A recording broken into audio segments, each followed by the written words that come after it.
আবার সেই কাঁঠাল, দেখে তো বোঝাই যাচ্ছে। যাই হোক, আজকে অনেকগুলোই হয়েছে। সেই আগে যেই ভিডিওগুলো দিয়েছিলাম, আগে 2টো ভিডিও পোস্ট করেছি, এটা হলো 3 নাম্বার ভিডিও। 4টে কাঁঠালের মধ্যে এটা হলো আজকে 3 নাম্বার কাঁঠাল। কাটার প্রস্তুতি চলছে।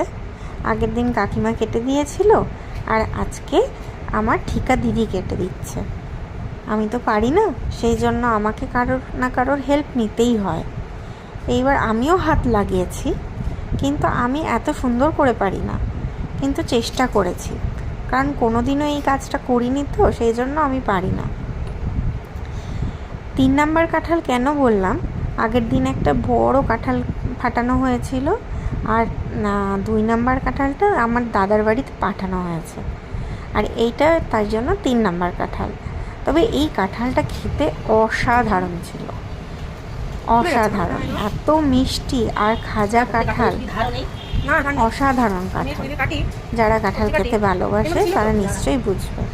আর ছোটো কাঁঠালটাও খুব মিষ্টি ছিল, কিন্তু একটু কাঁচা কাঁচা ছিল, সেই জন্য আমি ওটা ছাড়াতে গিয়েও ভালো করে ছাড়ালাম না, তারপরে আবার রেখে দিয়েছিলাম বাকিটা। তবে এটা পেকে গেছিলো।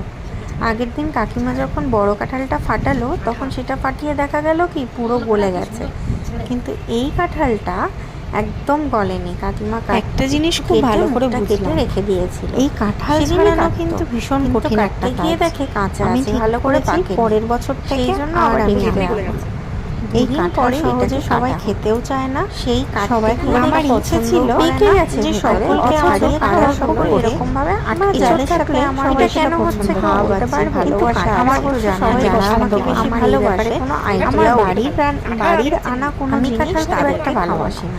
যেমন এরকম খাজা কাঁঠাল হলে কাঁঠালও দিচ্ছি, তো আমার খুব ইচ্ছা ছিল, যারা খায় তাদের ভালো লাগবে।